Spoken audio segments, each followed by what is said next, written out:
So it's been a long time since I made a video. I do not remember the last time. But hi, how are you guys? It's been a really long time. I have a tradition of every time I drop an EP, I kind of just make a little video explaining the meaning behind the songs. I did just drop an EP called Online Rockstar, and this EP is 5 tracks. It's very pop punk but trap oriented. Growing up, I did love Warped Tour and Tonight Alive, Sum 41, Blink-182, Paramore. So definitely was drawing on a lot of nostalgic inspirations for this EP, and I definitely continue to do that in future stuff. I definitely miss Warped Tour, rest in peace. So basically, I've been working on this EP for over a year now. I knew that I wanted to do it, and I wanted to do it full band, and I wanted it to be high quality production, and I knew I needed drums. Frank Zumo, the drummer of Sum 41, found my music on a podcast and then DM'd me, and I was freaking out. I definitely fangirled a little bit. We FaceTimed, got to know each other, and then I asked him if he would drum on my EP that I was working on, and he's been so nice, so kind. I got to see them perform at So What Festival, and that was insane. They're also coming to Arizona soon, so I'm super excited for that. But yeah, so he drummed for the entire project. So the first track starts with Game Over. This one's definitely inspired by video games. If you don't know, I'm a huge gamer, and I do plan on starting a Twitch channel soon, but I know I've been saying that for a long time, and it's just like getting a PC set up is a lot of work, you know? I'm barely getting by, but we'll see. But yeah, so Game Over, definitely wanted to pull on video game themes and the fact that I'm so inspired by fantasy worlds and stuff. So that's why it's called Online Rockstar in general. It does pay tribute to the fact that I kind of got my fan base from online, like SoundCloud and stuff. I definitely started my project mostly during quarantine, so I wasn't really I wasn't playing shows, I wasn't really meeting people in my scene in Arizona. So my fan base really did start from online, and the world we live in now is just everything is online, especially TikTok and stuff just runs the world in the industry right now. It's also about finding my inner artist and just feeling confident on stage, because I used to have crazy stage anxiety. I didn't really feel like I deserved to be up there, to be honest, and it would get in my head and I would get panic attacks. But I honestly, through just multiple performances in front of an audience, and also just I had to meditate. I honestly had a moment with myself before my first LA show, because I slept 3 hours. I was so nervous, and I had to ask myself, do you deserve to be up here? Do you believe in yourself enough? And finally just kind of came to the conclusion that I'm here for a reason, and I do deserve to be here, and I truly believe that now. The world kind of makes you feel like you can't be an artist, or that it's shameful, or that you're not a true artist and you're always having to prove yourself. I know that's been the case for me. I've definitely overcome a lot of battles with that, and I love performing now. I love it so much. I always have, but now I definitely sleep more than 2 hours now before a show. I did go through a breakup around this time last year. It was really hard on me, so I drew a lot of inspiration from that.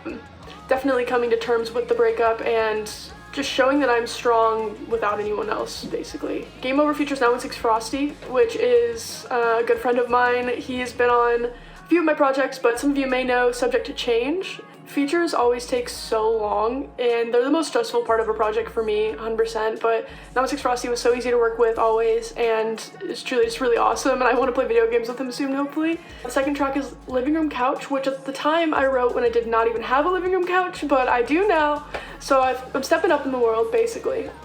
Yeah, Living Room Couch is definitely peak quarantine when I wrote that, and it was just about feeling stuck, feeling like I had a lot of time, but was wasting all of it and didn't know how to find motivation to get off the couch.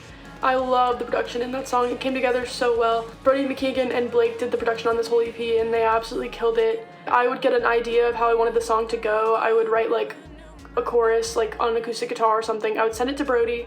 He would write the production around it like a beat, and then I would send the stems to Blake, and Blake would just transform it into something completely different. And then Frank recorded drums for it, so it all came together in the end, and I was so happy with it.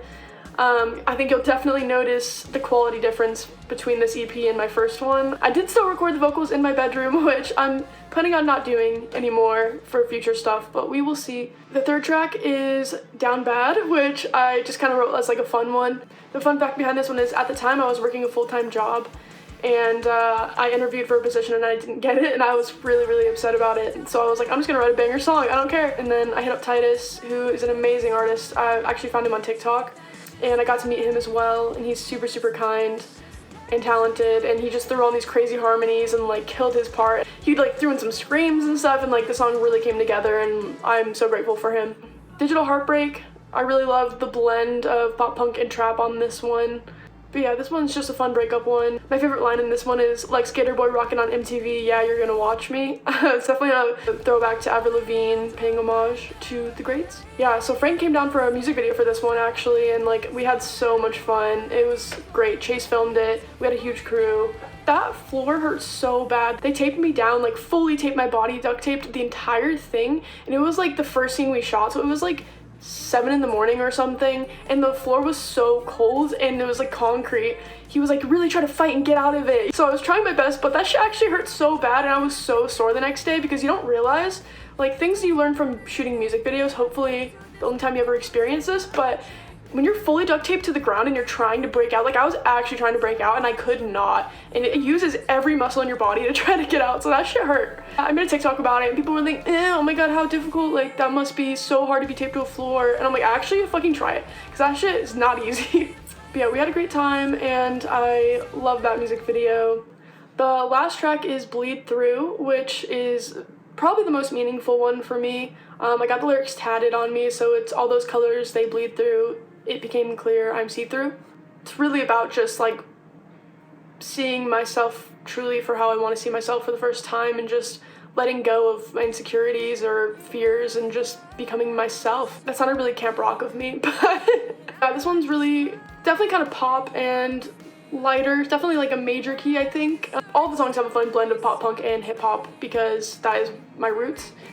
But yeah, this one means a lot to me, and it was the closing out of the EP. I always try to end my projects on a lighter note. In life, I'm actually a very optimistic person. I do try to see the brighter side of things, and like it helps me stay motivated, and I take a lot of my frustrations out in my music, which I think can help a lot of people because they relate. I also want to be a motivation to others and help put positivity into the world. That's definitely the meaning behind Bleed Through. Overall, it feels so good to finally have the project out. I worked on it for so long. I really put my entire heart into it. It's definitely, out of all my projects I've written, it's definitely the one I've had the most influence on. I was involved in every part of the process, and it feels the most me. So yeah, I'm just really thankful for you guys watching, listening, supporting. I'm definitely still nowhere near where I want to be, but I have so many plans, and I'm actively doing and living my dream, which I'm so grateful for. Music is always what I've wanted to do, and it is my heart and soul, and to have people actually be excited and listen to my projects when they release is insane. Seeing all the positive comments and people sharing and tagging and everything, it really means the world to me. Like, it makes my day every day waking up. It means the world to me. Anyway, I'm sorry X. Thank you guys so much for watching.